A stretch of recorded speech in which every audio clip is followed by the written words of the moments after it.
Hello दोस्तों।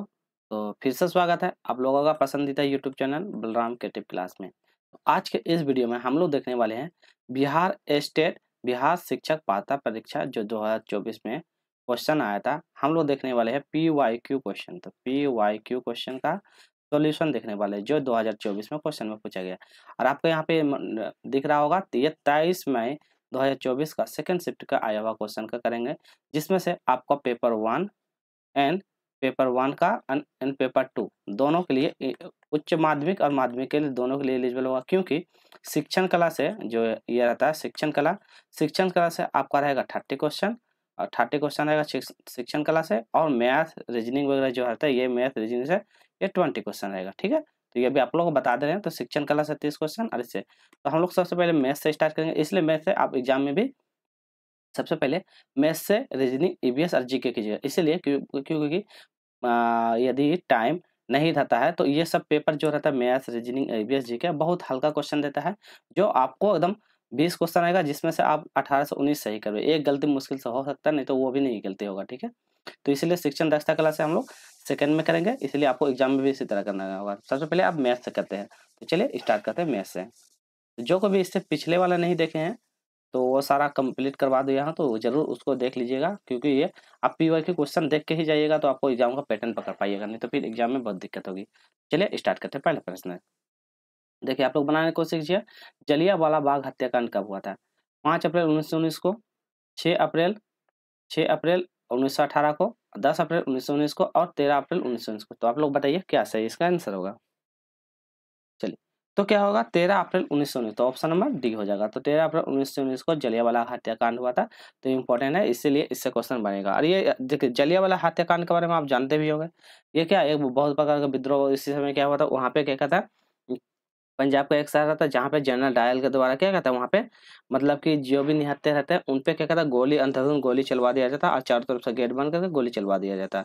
इसके बारे में क्या होता है बहुत सारा मुकदमा मतलब कि क्या होता है विद्रोह होता है कि ऐसा क्योंकि ये गलत किया गया उस निहत्थे लोगों पे नहीं मारना चाहिए। तो यही सब मतलब जलियांवाला से था।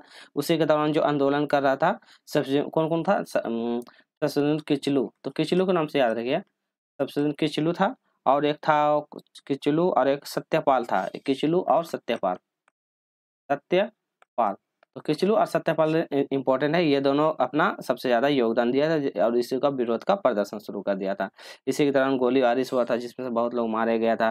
तो ये स्थिति बहुत गंभीर हो गया था, जिसके के दौरान में माती जो एक स्टेटमेंट पूछा जाता था इसी के दौरान में कौन था जो नाइटहुड के उपाधि को त्याग कर देता है। तो ये क्वेश्चन बहुत बार पूछा जाता है, तो कौन था? रविन्द्रनाथ टैगोर।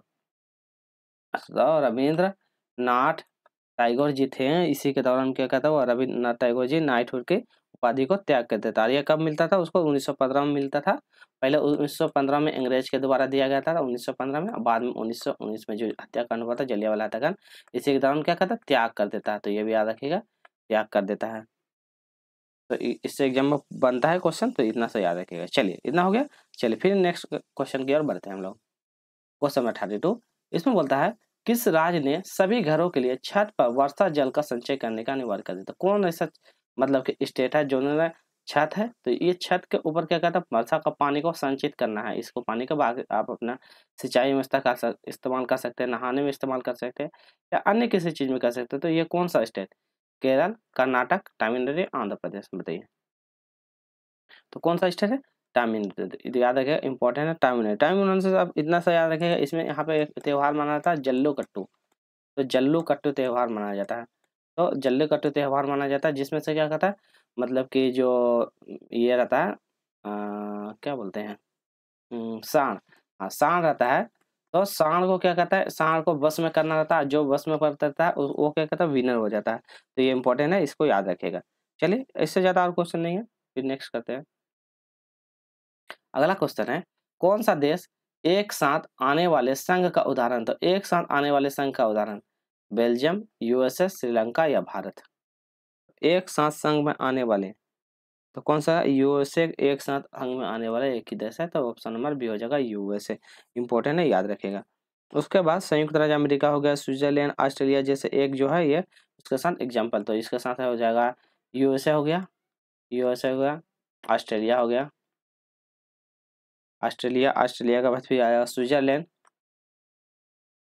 स्विट्जरलैंड हो गया, उसके बाद इतना ही है। तो ये सब इंपॉर्टेंट है, याद रखिए। एक संघ मतलब संघ वाले राज्य क्या होता है, जिसमें से क्या होता है, सकारात्मक सरकार का लिखित संविधान, शक्तियों का बंटवारा और संविधान का सर्वोच्च न्यायपालिका आदि का विशेषता होता है। तो ये सब सारा उनमें संघ के साथ मिला होता है। संघ मतलब क्या होता है, एक शक्ति जिसमें से क्या मतलब कि न्यायपालिका, संविधान का जो लिखित संविधान है, वो सब सारा एक्टिविटी इसके अंतर्गत में रहता है। ठीक है, चलिए अगला क्वेश्चन कहते हैं, निम्नलिखित में से कौन पंचकठिया, तो पंचकठिया प्रणाली आंदोलन का हिस्सा नहीं था, बताना है।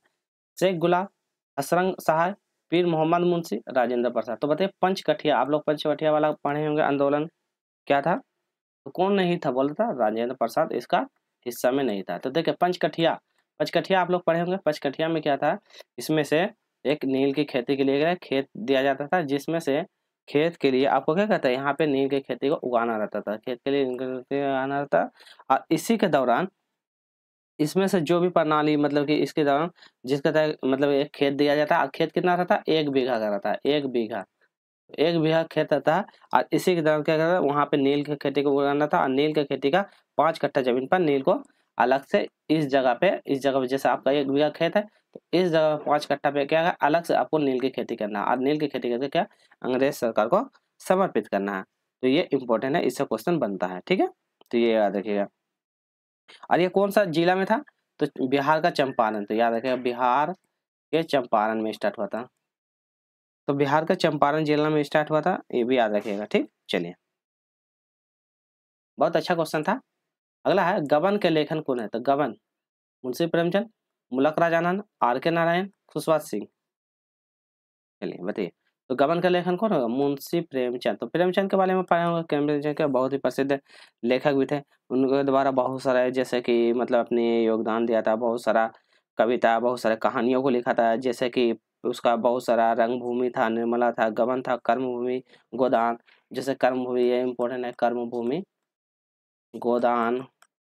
तो ये सब इंपॉर्टेंट है, कभी एग्जाम जैसे कि इसमें दे दे गमन का, तो हो सकता है अभी बाद में नेक्स्ट में कर्मभूमि दे दे, गोदान दे दे, रंगभूमि दे दे। तो ये भी याद रखेगा, रंगभूमि हो सकता है हम लोगों ने नेक्स्ट 25 वाला में रंगभूमि दे दे, इस टाइप का क्वेश्चन हो सकता है आपको दे देगा। तो इसलिए इसका राइटर के जितने भी है तो वो सब भी याद रखिएगा। ठीक है, और कुछ बता देते जैसे कि देर जन उपन्यास था, कफन था, पूस की रात था। तो पूस की रात इंपॉर्टेंट है, पूस की रात, पूस की रात। तो ये सब इंपॉर्टेंट है, ये सब क्वेश्चन पूछता है। चलिए नेक्स्ट क्वेश्चन कहते हैं 36, हम छोटी जल टंकियों में मछलियां रखते हैं जिन्हें कहा जाता है, देखिए एक ये टंकी है, इसमें क्या करना मछली रखते हैं, तो वो उसको हम लोग क्या कहते हैं, कुत्ता घर, एक्वेरियम, दोनों या कोई नहीं। तो क्या कहते हैं उसको, एक्वेरियम। एक्वेरियम क्या होता है, जिसमें हम लोग क्या करते हैं? मछलियों को क्या कहते हैं, संरक्षित करते हैं। चलिए, रात में बाघ हमसे कितने बेहतर देख सकता है, तो बाघ के बारे में पूछा है कि रात में बाघ हमसे कितने बेहतर देख सकता है, जिनका 5 गुना, 6 गुना, 8 गुना या 10 गुना। तो बाघ हमसे 6 गुना आगे देख सकते हैं, हम जितना देखते हैं उससे 6 गुना आगे देखते हैं। मान लो हम 20 किलोमीटर देखते हैं, तो ये हमसे 6 किलोमीटर और देख लेगा, मतलब 6 गुना देख सकता है, मतलब 180। तो वो किलोमीटर नहीं है, बट ये कैपेसिटी बता रहा है कि हम मान लो थोड़ा सा यहाँ से मतलब थोड़ा दूर देख रहे थे, तो वो और ज्यादा उससे अच्छी देख पाएगा, यही कहना है। तो 6 गुना ज्यादा। कालाहांडी में कई मजदूरों की मौत हो रही है, तो कालाहांडी में मजदूरों की मौत हो रही है, कारण क्या है, भूख के कारण, बाढ़ के कारण, भूकंप के कारण, ये सभी बताइए। तो कालाहांडी में किसके कारण ये हो रही है, मौत हो रही है, तो कालाहांडी में मौत हो रही है भूख के कारण। तो किसके कारण, भूखमरी के कारण। तो भूखमरी के कारण यहाँ पे सबसे ज्यादा मौत हो रही है। ठीक है, चलिए। और कालाहांडी कहाँ पे, ये उड़ीसा में स्थित है, तो ये भी याद रखें, उड़ीसा। तो उड़ीसा राज्य में स्थित है, उड़ीसा में इंपॉर्टेंट है कालाहांडी। यहाँ पे क्या कहता है, उच्च स्तर पे रोजगार सीमित हो गया, फसल का विफलता हो गया, वहाँ पे सरकार सहायता नहीं पड़ा पे, ये सब होता बहुत तरह है, जिसकी वजह से लोगों को क्या शारीरिक कुपोषण का शिकार, मानसिक रूप से ठीक नहीं है, बीमारियों आदि के कारण क्या होता है, वहाँ की मृत्यु होती जा रही है। अगला क्वेश्चन है, इसका फसल पर रोग कारण प्रभाव नहीं पड़ता, तो किस फसल पर रोग का कारण का प्रभाव नहीं पड़ता, बैक्टीरिया, कवक, केचुआ या वायरस। चलिए, तो क्या हो जाएगा, केचुआ के फसल पर रोग के कारण का प्रभाव नहीं पड़ता, तो केचुआ के फसल का रोग के कारण का प्रभाव नहीं पड़ता, तो ऑप्शन नंबर इसका सी सही है, हो जाएगा। ठीक है, चलिए जहाँ इंपॉर्टेंट रहेगा वहाँ डिस्कस करेंगे। 6 आवश्यक पोषक तत्व, तो बताइए आपके शरीर के लिए आवश्यक पोषक तत्व क्या है, कार्बोहाइड्रेट है, प्रोटीन है, एंजाइम है, विटामिन, खनिज, पानी है। कार्बोहाइड्रेट, प्रोटीन, एंटीऑक्सीडेंट, विटामिन, खनिज और पानी। कार्बोहाइड्रेट, प्रोटीन, वसा, विटामिन, खनिज और पानी। उपरोक्त में से कौन सी बताइए हमारे शरीर के लिए आवश्यक 6 पोषक तत्व क्या क्या है? तो ये ऑप्शन नंबर सी हो जाएगा। कार्बोहाइड्रेट है, प्रोटीन है, वसा है, विटामिन है, खनिज है और पानी। तो ऑप्शन नंबर इसका सी सही जवाब होगा, ऑप्शन नंबर सी सही जवाब हो जाएगा। ठीक है, चलिए क्वेश्चन नंबर 41। किसी पंचभुज के सभी अंत कोण का योगफल, तो पंचभुज है तो पंचभुज के अंत कोणों का योगफल बताना। आप पढ़े होंगे 360 डिग्री, 720 डिग्री, 90 डिग्री या 540 डिग्री। तो बताइए पंचभुज का अवश्य मतलब कि वो बताना है कि योग कोणों का योगफल क्या होता है। तो देखिए इस तरह क्वेश्चन जब भी रहेगा तो इसका फॉर्मूला होता है योगफल का द्वारा पंचभुज का योगफल का फॉर्मूला होता है, योगफल का फॉर्मूला होता है क्या होता है n-2 इंटू 180 ये फॉर्मूला होता है। तो पंचभुज का फॉर्मूला था तो n मतलब पंचभुज, तो कितना मेरा n मतलब 5 है, 5 माइनस 2 गुना 180 यह फॉर्मूला होता है। तो 3 गुना 180 तो क्या हो जाएगा 18 36 54 तो 540। कहाँ पे है ऑप्शन नंबर डी हो जाएगा 540। चलिए तो समझ में आ गया। तो योगफल का फॉर्मूला n-2 इंटू 180, तो जितना भी बोलेगा पंचभुज है 6 भुज 7 भुज कितना भी होगा तो इस तरह करके आप निकाल पाइएगा। चलिए क्वेश्चन नंबर 42। जब आप एक गोल सेब को 36 काट देते हैं तो आपको कौन सा अनस्पष्ट कार्ड मिलेगा? तो गोल सेब है, इसको 36 से काट दीजिएगा तो कौन सा अनस्पष्ट मिलेगा ये पूछेगा, बताइए। तो जब एक गोल छेद को 36 आकार में काट देते तो वो क्या आएगा? वृत्त के समान हो जाएगा। तो वृत्त के समान हो जाएगा तो किस प्रकार का होगा? वृत्त के समान। तो ऑप्शन नंबर ये हो जाएगा, वृत्त के समान हो जाएगा। चलिए क्वेश्चन नंबर 43 देखिए, यहाँ पे मोड इसको क्या बोलते हैं? ये लाइन जो आपको दिख रहा होगा, ये लाइन यहाँ पे कलर चेंज करके आपको बता रहे हैं। यहाँ पे देखिए ये लाइन जो आपको दिख रही होगी, ये लाइन इसको बोलते हैं मोड। ये भी लाइन जो दिख रही है ये मोड बोलते हैं। तो आपको बताना है इसको सोल्व करके। देखिए जब भी ये लाइन आप -18 दिया हुआ है, फिर प्लस ये लाइन दिया हुआ है आप -11 दिया हुआ है, ये फिर मोड है और उसके बाद -7 इस तरह के जब भी रहेगा तो इसका अंदर वाला जो भी है इसको बाहर लेके आएंगे तो ये प्लस में हो जाएगा। फिर इसका अंदर वाला जो भी जितना भी रहेगा ये बाहर आएगा तो प्लस में हो जाएगा। अब माइनस होना, और इसको पूरा सोल्व कर लेना। तो देखिए +18 और +11 तो कितना हो जाएगा 8 1 9 मतलब कि 29 - 7 कितना हो जाएगा 22। सही आंसर 22। चलिए देखिए ये वाला क्वेश्चन देखिए, इसमें दिया है 12 + 2/10। आप वीडियो को पॉज करके अपने से बनाने की भी कोशिश कीजिएगा। देखिए इसको क्या कीजिएगा, तो 12 लिख सकते हैं, 0.2 लिख सकते हैं, फिर इसको लिखते हैं 0.004 लिख सकते हैं। कर सकते हैं ना? कैसे करते हैं ये भी बता देते हैं। देखिए 2/10 कीजिएगा, इसको कीजिएगा देखिए 1/5 आएगा। 1/5 को जब इसको कीजिएगा तो पॉइंट लगाएगा, फिर यहाँ 0 आएगा तो 2 कितना बार में कट जाएगा। तो इसी तरह करके सोल्व कर लीजिए। अब इसको टोटल सोल्व कीजिएगा, टोटल सोल्व कीजिएगा तो कितना आएगा बताइए? बोल सोल्व करिएगा 12.204 ये आएगा। तो ये सही 12.204 इसे ऑप्शन में सी हो जाएगा। आसान सब क्वेश्चन है, बस खाली आपको क्या करना है ना, थोड़ा सा ध्यान देकर क्वेश्चन बनाना है। इसीलिए एग्जाम में सबसे पहले मैथ ईवीएस वाला बना लीजिएगा। तो देखिए यहाँ पे खाली स्थान दिया है तो इसका स्थान पे क्या होगा ये पूछा गया है। तो इसमें भी कुछ नहीं करना। देखिए -50 दिया हुआ है, -50 50 के बाद यहाँ पे क्या है डिवाइड है, यहाँ पे डिवाइड है, इस जगह पे डिवाइड है, इस जगह पर डिवाइड दिया हुआ है, इक्वल टू -1 दिया हुआ। तो अब इसको सोल्व करना है। तो इसको कुछ नहीं करना, जो इक्वल टू है इक्वल टू बराबर इक्वल टू -1 दिया हुआ इस तरह करना। अब इसको सोल्व कीजिएगा तो क्या आएगा बराबर 50 आ जाएगा। क्योंकि कोई भी नंबर से डिवाइड कीजिएगा -50 डिवाइडेड -1 1 1 करेगा क्या 50।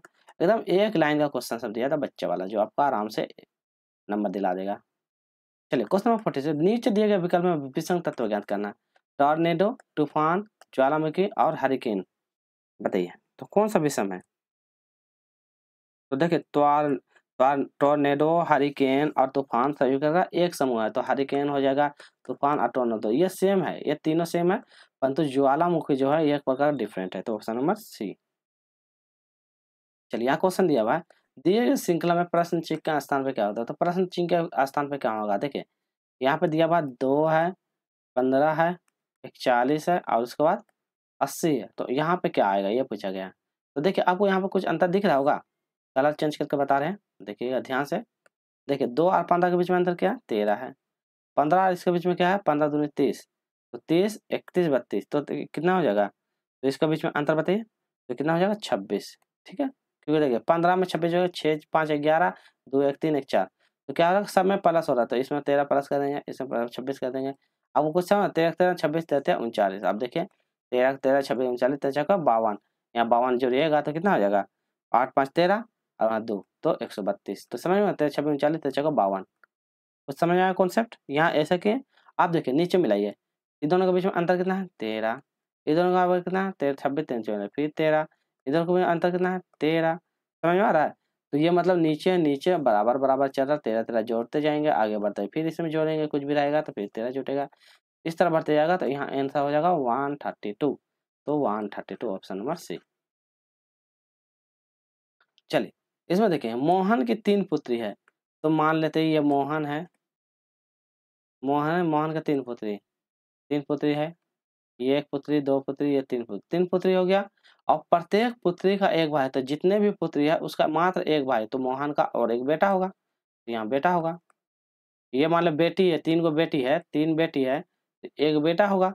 यहाँ क्या प्रत्येक पुत्री, तो जितने भी पुत्री है ये तीनों पुत्री का मात्र एक भाई है, पुत्री का एक ही भाई है, तो परिवार में कुल कितने पुरुष है? तो मोहन तो ऑलरेडी पहले से एक पुरुष है, और उसका एक बेटा है, तो कितना पुरुष है 2। ठीक है, चलिए देखिए यहाँ क्वेश्चन पूछे वर्णमाला, वर्णमाला में बाएं छोर से 18वें अक्षर और बाएं छोर से 10वें अक्षर कौन होगा? तो देखिए वर्णमाला जब पूछा, वर्णमाला मतलब है पूरा पूरा, तो आपको पूरा पूरा अल्फाबेट लिखना पड़ेगा, ABCDEFGH। इसको वीडियो पॉज करते हैं। चलिए हम पूरा लिख दिए। आप देखिए पूरा लिखने के बाद क्वेश्चन पढ़िए, क्वेश्चन में क्या बोलता है, इसमें बोलता है वर्णमाला में बाएं छोर से 18, तो बाएं से कीजिए, बाएं मेरे इस साइड होता है, इधर होता है लेफ्ट, इधर लेफ्ट और इधर होता है राइट, लास्ट ये करें तो इधर राइट, तो बाएं से 18, तो 1 2 3 4 5 6 7 8 9 10 11 12 13 14 15 16 17 18, तो 18वां नंबर कौन है आर, तो यहाँ पे लिख दिए 18वां नंबर पे। ठीक है, 18वां पोजीशन बैठा हुआ। फिर बोलता है बाएं छोर से 10वां, तो फिर बाएं छोर से, तो देखिए वर्णमाला के बाएं छोर से 18 अक्षर के बाईं ओर, तो जो भी अक्षर है यहाँ आर अक्षर के देखिए बाईं और अक्षर का 10वां, तो फिर बाईं ओर से 1 2 3 4 5 6 7 8 9 10, तो कौन है एच, तो कौन है एच, तो सही आंसर हो जाएगा ऑप्शन नंबर एच हो जाएगा। ठीक है, तो इसी तरह करके आपको बनाना है। चलिए देखिए यहाँ पे क्या बोलता है, इसमें बोलता है 6 लड़का वृत्ताकार घेरा बना रखा खड़ा है, तो वृत्ताकार घेरा बनाकर खड़ा है, तो मान लेते हैं एक वृत्ताकार ये मानते हैं। ठीक है, एक वृत्ताकार हमेशा जब भी बनाएगा 2 वृत्ताकार बनाइएगा, खड़े हैं, बी एफ के ठीक सामने है, तो बी एफ के ठीक सामने, तो मान लेते हैं ये लाइन देते हैं हम, कुछ भी लाइन दिए या ऐसा लाइन दीजिए, टोटल 6 लाइन दीजिएगा, तो 5 6 हो जाएगा। ठीक है, ये लाइन दीजिएगा, ये लाइन दीजिएगा और ये लाइन दीजिएगा, टोटल 6 हो जाएगा। चलिए तो देखिए क्या बोला है, बी एफ का ठीक सामने, तो मान लो पहले बी भी यहाँ लेते एफ, तो बी और एफ का ठीक सामने, ये इधर देख रहा है, तो इधर एक दूसरे के क्या करता है सामने देख रहा है, तो ये इधर देख रहा है। ठीक, फिर मान लेते हैं इसमें क्या देता है एफ को इधर कर देते हैं, इधर को एक बार एफ को इधर कर दे, एक बार इधर, काहे कि देखिए एक बार ऐसा करके बना लेते हैं, 2 फिगर बनाएंगे सामने है। फिर बोलता है डी के बाएं दूसरे स्थान पे ई है, जो सी के बाएं और है, और सी के दाएं दूसरा ए है। तो देखिए इसमें किसका ज्यादा जिक्र किया, देखिए ये यहाँ पे एक ई है, उसके बाद कहाँ पे है ई बी और एफ के बारे में जिक्र किया है, तो देखिए फिर सी यहाँ पे है, सी यहाँ, तो मतलब सी को लेकर हम टारगेट करके चलेंगे। फिर देखिए आप क्या बोलता है, डी के दाएं दूसरे स्थान पे ई है, तो डी के दाएं दूसरे स्थान हम मान लेते हैं, डी के दाएं दूसरे स्थान पे, तो कहीं भी मान लेते डी, तो मान लेते हम यहाँ डी मानते हैं, या कहीं भी मान लेते डी मान लेते यहाँ, डी के दाएं दूसरे स्थान पे, डी के दाएं बोला, तो पहला स्थान दूसरा स्थान, दूसरा स्थान पे हम ई को बैठा देते हैं, दूसरा मानते हैं, ये मान लो पहले इधर मांगने, तो एक बार देखिए इधर मानते हैं, एक बार इधर मानते हैं, तो डी कहीं भी मान सकते हैं, आप अपने से बैठाइएगा, डी का दाएं दूसरे, तो दाएं और इधर से देखेगा, तो इधर बाएं फर्स्ट सेकेंड, यहाँ पे कौन हो जाएगा ई, ये फर्स्ट फिगर है, ये सेकेंड फिगर, अब अपने से बनाने की कोशिश कीजिए। ठीक है, अब बोलता है ई है, जो बोलेगा ना तो इसका नजदीक वाला, तो नजदीक जो सी के बाएं है, तो सी के बाएं कौन है ई, तो सी के बाएं में कौन है ई, तो सी जहाँ पे है देखे कहीं पे सी है, तो ई है यहाँ पे, तो सी के बाएं में, तो यहाँ मान ले हम सी को बैठा देंगे, सी होगा तभी ना इसका बाएं में हो जाएगा, तो बाएं को ई हो जाएगा।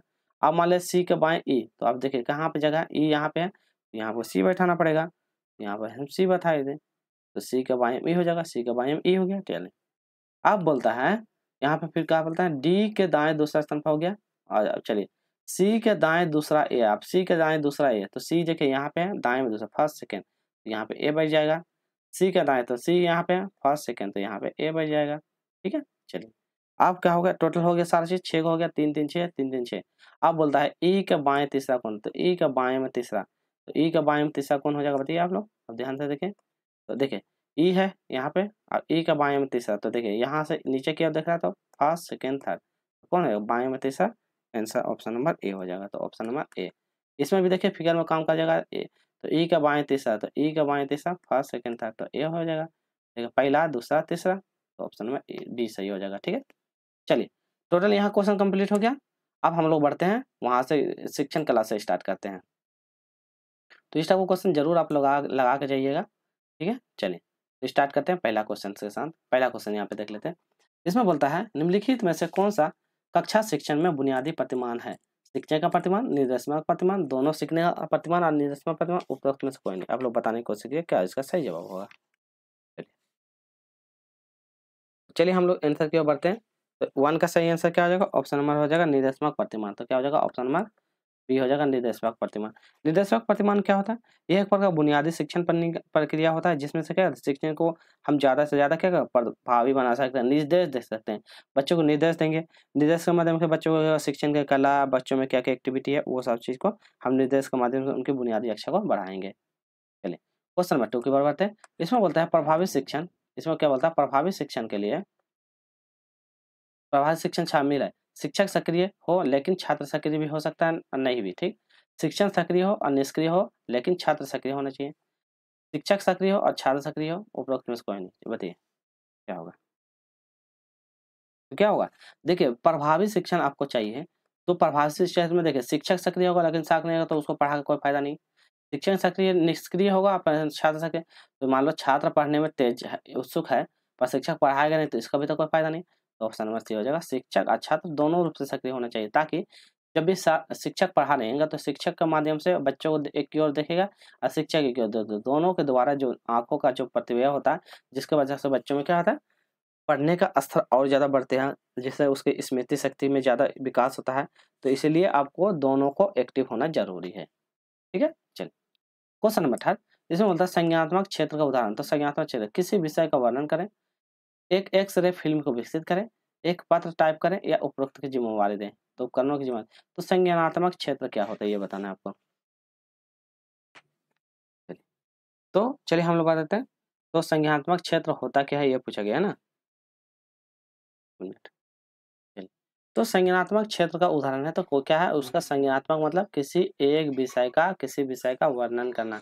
कोई भी टॉपिक ले लीजिए, उसका क्या आप वर्णन कीजिएगा तो संज्ञानात्मक क्षेत्र का यह उदाहरण होता है। संज्ञानात्मक क्षेत्र में क्या होता है जिसमें से हम बच्चों की क्या संज्ञानात्मक क्षेत्र में मानसिक प्रतिक्रिया, जो भी मानसिक प्रतिक्रिया है उनकी सोच से संबंधित जितने भी जानकारी, समाज विश्लेषण, समाज होगा, विश्लेषण होगा,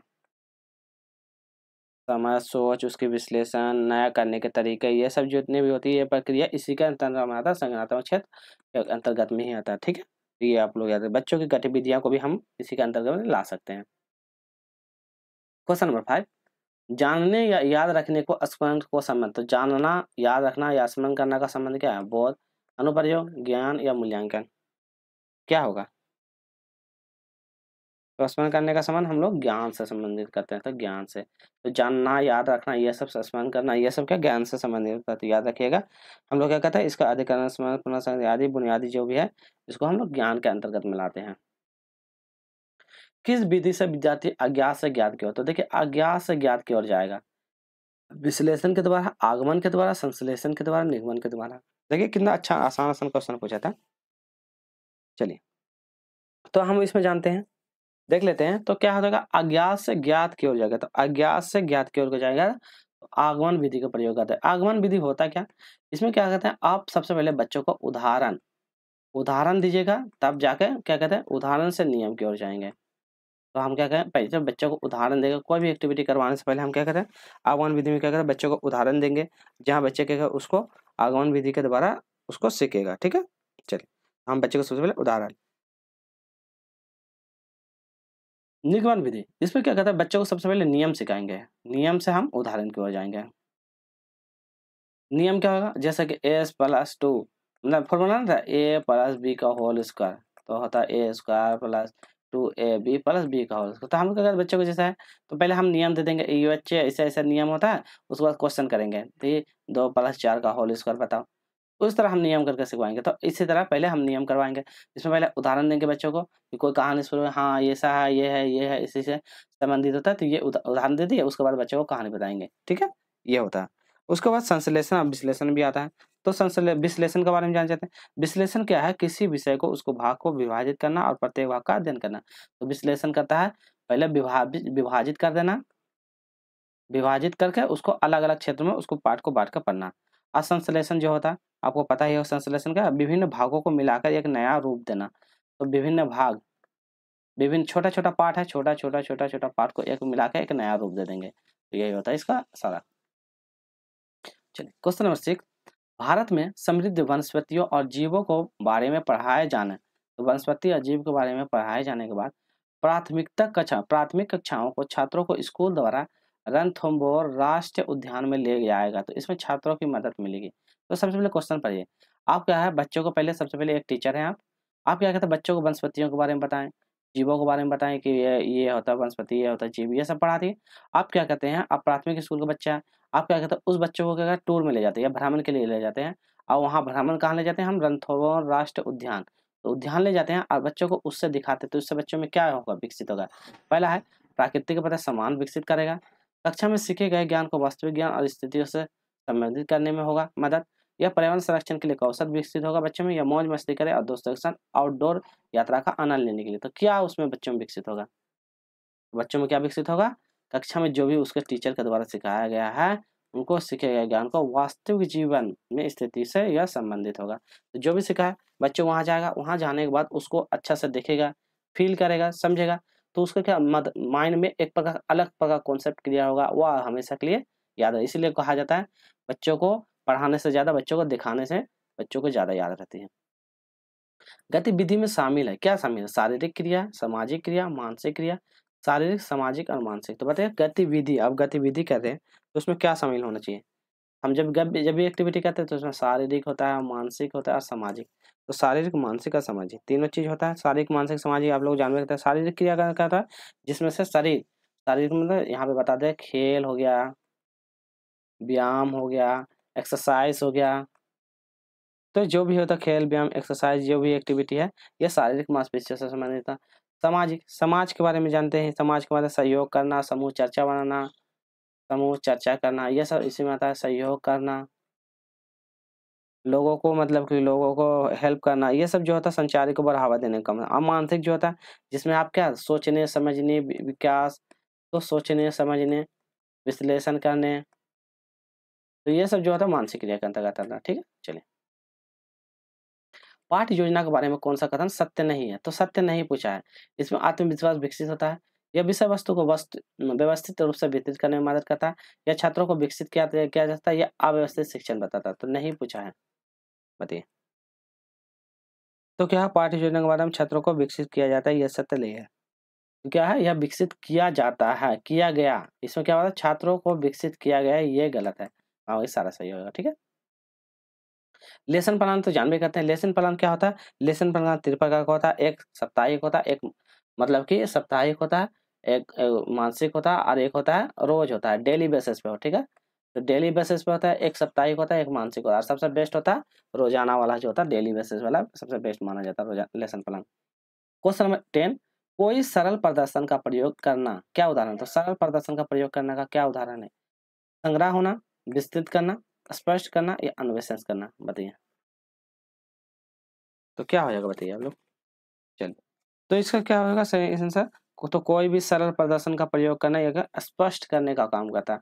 तो सरल प्रदर्शन कर रहे हैं तो आप मतलब स्पष्ट कर रहे हैं। स्पष्ट मतलब क्या था? शिक्षक क्या है अवधारणा का सिद्धांत को बेहतर ढंग से समझाना। सरल इसी को बोलते हैं सरल प्रदर्शन। इसमें क्या था? छात्रों को वास्तविक जीवन में देखने समझने का मौका मिलता है, जिससे अवधारणाओं को वह स्पष्ट रूप से सीखता है।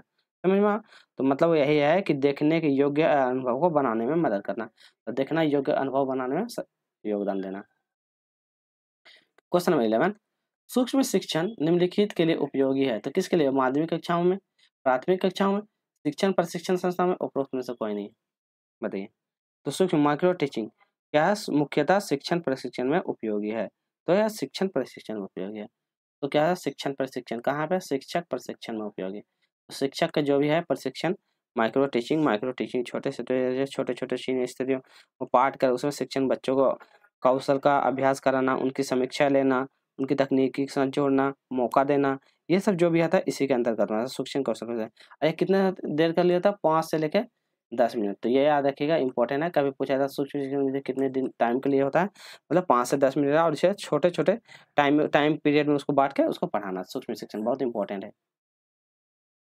Question number SC. मॉरिसन के अनुसार शिक्षण अधिक परिपक्व और व्यक्ति कम परिपक्व के बीच का संपर्क हर जगह है। तो देखिए, मॉरिसन का मतलब शिक्षण अधिगम परिपक्व व्यक्ति के साथ और कम परिपक्व व्यक्ति के बीच कैसा संबंध है, प्रत्यक्ष रूप से है, घनिष्ठ रूप से है, द्विधारी या विश्वसनीय है। तो कैसा संबंध है, तो यह द्विध्रुवी है। तो ऑप्शन नंबर सी हो जाएगा द्विध्रुवी। ठीक है, चलिए क्वेश्चन नंबर 13, यदि शिक्षण समझाने के लिए उदाहरण दे रहा है, तो शिक्षण समझाने के लिए उदाहरण दे रहा है तो उसे यह सुनिश्चित करना चाहिए, क्या सुनिश्चित है, इसमें महिला और पुरुषों छात्र शामिल है, विभिन्न संस्कृति और पृष्ठभूमि छात्र है, इसमें महिला और पुरुष छात्र शामिल है, और विभिन्न संस्कृति और पृष्ठभूमि दोनों है, उपरोक्त में से कोई नहीं बताइए। तो क्या होगा इसका सही आंसर, चलिए तो यह क्या हो जाएगा, इसमें क्या है, विभिन्न संस्कृति और पृष्ठभूमि छात्र शामिल है, विभिन्न संस्कृति और पृष्ठभूमि का छात्र शामिल। तो ऑप्शन नंबर बी होगा, यह नहीं कि दोनों शामिल है, दोनों नहीं है, सिर्फ विभिन्न संस्कृति और पृष्ठभूमि का छात्र ही शामिल होगा। ठीक है, चलिए नेक्स्ट क्वेश्चन करेंगे। क्वेश्चन नंबर 14, इसमें बोला जाता है योजना एक निर्णयों का क्रियान्वयन का भाग है। तो निर्णय का क्रियान्वयन का भाग है छात्र के कल्याण की उन्नति, विद्यालय की सुविधाओं को समुचित का उपयोग, आप पाठ्यक्रम का संचालन करना या परीक्षाओं में सफलता करना। बताइए क्या होगा, तो क्या होगा, पाठ्यक्रम का संचालन करना। तो क्या है, पाठ्यक्रम का जो भी है उसको संचालन करने का काम ही करा जाता है इसके अंतर्गत में। ठीक है, योजना का जो बनाया जाता है उसी को बताना। आप इसको पढ़िए, POSD CORB में CO का मतलब क्या होता है, कॉर्पोरेशन, कोऑर्डिनेशन, कलेक्शन या कोरिलेशन। बताइए तो क्या होता है, कोऑर्डिनेशन होता है। तो कोऑर्डिनेशन, तो कहाँ पे, कोऑर्डिनेशन। तो ऑप्शन नंबर बी इसका सही जाएगा। तो देखिए इसका सबका मतलब बता देते हैं। इसका मतलब होता है प्लानिंग, सबसे पहले प्लानिंग, उसके बाद होता है प्लानिंग के बाद ऑर्गेनाइजेशन, ORGANIZING, ऑर्गेनाइजिंग हो गया। ऑर्गेनाइजिंग के बाद है स्टाफिंग, STAFFING, स्टाफिंग। स्टाफिंग के बाद होता है डायरेक्टिंग, DIRACTING, डायरेक्टिंग होता है। और डायरेक्टिंग के बाद लास्ट होता है कोरिलेटिंग, कोरिलेशन। तो CORRDINNATION ये होता है। ठीक है, इसका फॉर्मूला यही होता है, इसको इस तरह याद रखें। इसको बोलते हैं एक प्रबंधक और प्रशासन का सिद्धांत, हिंदी में बोलते हैं एक प्रबंधन और प्रशासन का सिद्धांत। ठीक है, चलिए क्वेश्चन नंबर 16, इसमें बोला, क्वेश्चन को ध्यान से, निम्नलिखित में से कौन सा कक्षा समृद्ध शिक्षा को प्रोत्साहित, तो समृद्ध शिक्षा को प्रोत्साहित करेगा। पहला है वह कक्षा जिसमें प्रदर्शित विभिन्न छात्र सामग्री के बच्चों तक पहुंच से परे हो पर ताकि समग्र लंबे समय तक चलते रहे। अगला वह कक्षा जिसमें खुली गतिविधि, बच्चों के लिए खुली गतिविधि कोने हो और विभिन्न प्रकार के बाल साहित्य खुली जो भी प्रक्रिया वो देना चाहिए, जो दिन के किसी भी समय प्राप्त किया जा सकता है। अलमारी में अच्छी तरह से संगठित सामग्री वाली कक्षाएं, जहां बच्चों के सप्ताह में एक बार मुक्त खेल के लिए बाहर लाया जा सकता है। और उसने पाठ्य पुस्तक सामग्री द्वारा संचालित योजनाबद्ध अधिगम वाली शिक्षण बढ़िया। तो क्या होगा इसका सही जवाब, क्वेश्चन पढ़िए। तो सही आंसर करेंगे ऑप्शन नंबर बी। क्वेश्चन ऊपर में देख लीजिए अच्छा से, थोड़ा सा बड़ा हो गया। तो कौन सा समृद्ध शिक्षा को प्रोत्साहित करता है, तो ये करता है ऑप्शन नंबर बी, जिसमें से खुली गतिविधि कोने हो, विभिन्न प्रकार के बाल साहित्य खुली तार सेल्फी में रखे हो और जो दिन के किसी भी समय पे प्राप्त किया जा सकता है। तो ऑप्शन नंबर बी हो जाएगा। क्वेश्चन नंबर 17, निम्नलिखित में से किसे राष्ट्रीय महत्व पुस्तकालय नहीं दिया माना गया। तो राष्ट्रीय महत्व का पुस्तकालय नहीं मापा गया। सरस्वती मत महल पुस्तकालय को, दिल्ली पब्लिक लाइब्रेरी को, खुदा बख्शित ओरिएंटल को या रामपुर राजा लाइब्रेरी को। तो किसको नहीं माना गया बताइए, चलिए तो किसको नहीं माना गया यह क्वेश्चन पूछा गया। चलिए तो इसका सही आंसर हो जाएगा राष्ट्रीय महत्व पुस्तकालय के रूप में दिल्ली पब्लिक को नहीं माना गया था, दिल्ली पब्लिक लाइब्रेरी को नहीं माना। राष्ट्रीय पुस्तकालय ठीक है, बाकी जितना भी है वो सारा ऑप्शन सही है, तो ये वाला सही नहीं होगा। शिक्षक को एक सुगमकर्ता के रूप में होना चाहिए, सुगमकर्ता के रूप में होना चाहिए, हावी होने वाला, क्रोधी होना चाहिए, रिंकुश होने वाला, जोशीला, समझदार और आत्मनियंत्रित युक्त। तो कैसा होना चाहिए ये पूछा गया है। चलिए, तो शिक्षक को कैसा होना चाहिए ये पूछा गया है। तो शिक्षक को एक सुगमकर्ता के रूप में जोशीला, सुगमकर्ता को जोशीला होना चाहिए, समझदार होना चाहिए, आत्मनियंत्रण युक्त होना चाहिए, आत्मनियंत्रण युक्त, क्योंकि शिक्षक ही है एक क्या कहता है, बच्चों को भविष्य को निर्माण भी कर सकता है या बच्चों को भविष्य को बिगाड़ भी सकता है।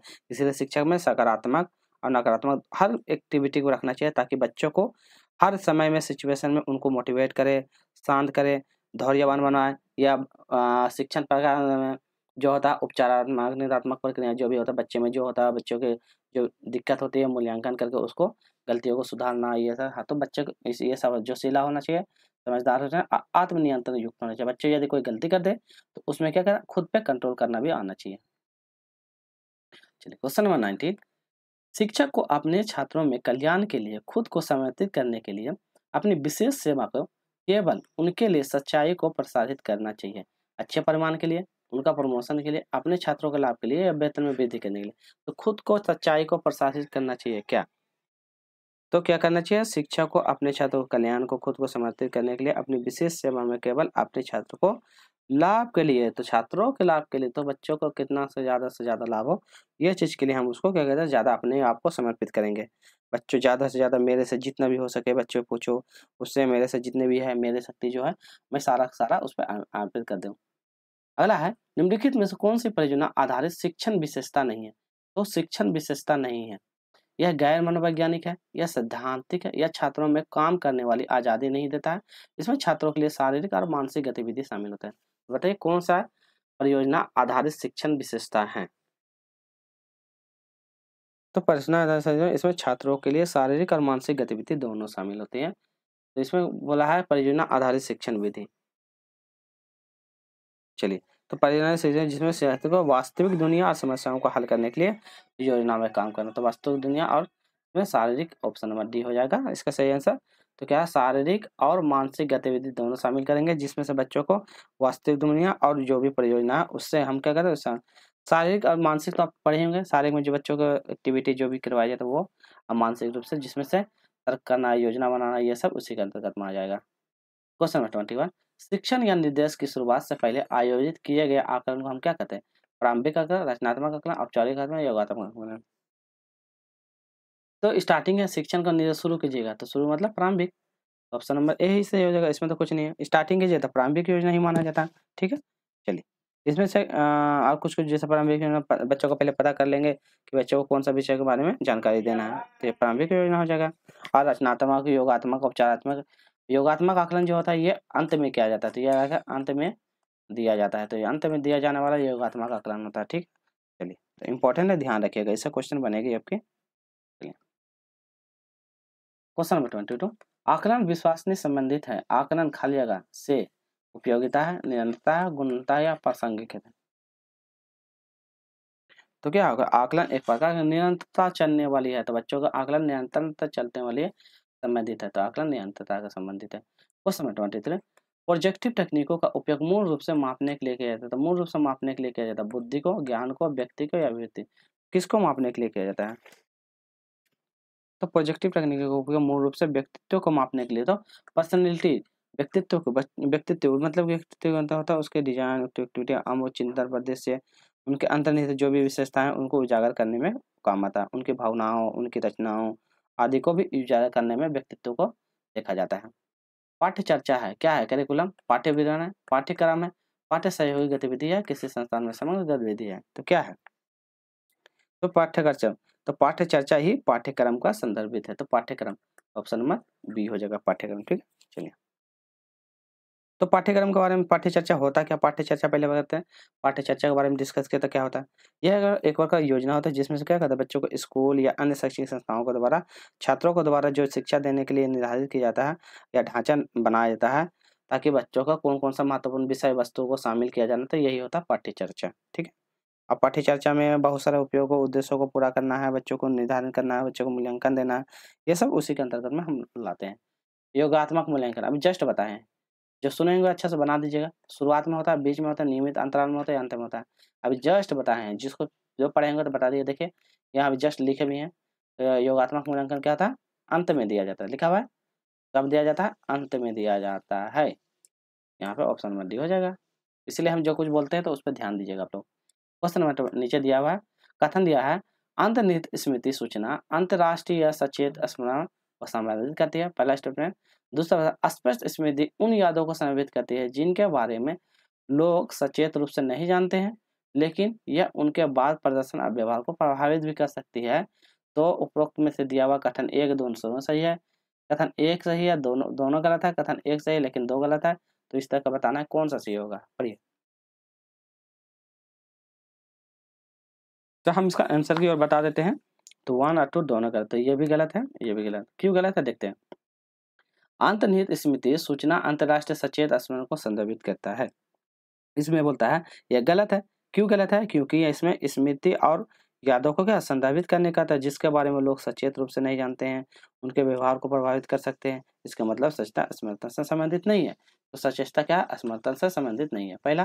दूसरा में बोलता है, इसमें दिया है कि स्पष्ट स्मृति उन यादों को संवर्धित करती है जिसके बारे में लोग सचेत रूप से नहीं जानते, लेकिन उनके बाद के प्रदर्शन और व्यवहार से प्रभावित कर सकते हैं। तो यह भी गलत है, क्योंकि मतलब स्मृति उन यादों को संदर्भित करते हैं जिनके बारे में लोग सचेत रूप से जानते हैं, जिनसे वो पहचान कर सकते हैं और अंत स्मृति के बारे में जान सकते हैं। ठीक है, तो ऑप्शन नंबर इसका कौन सा है, यार ये दोनों गलत है, तो ऑप्शन नंबर बी हो जाएगा।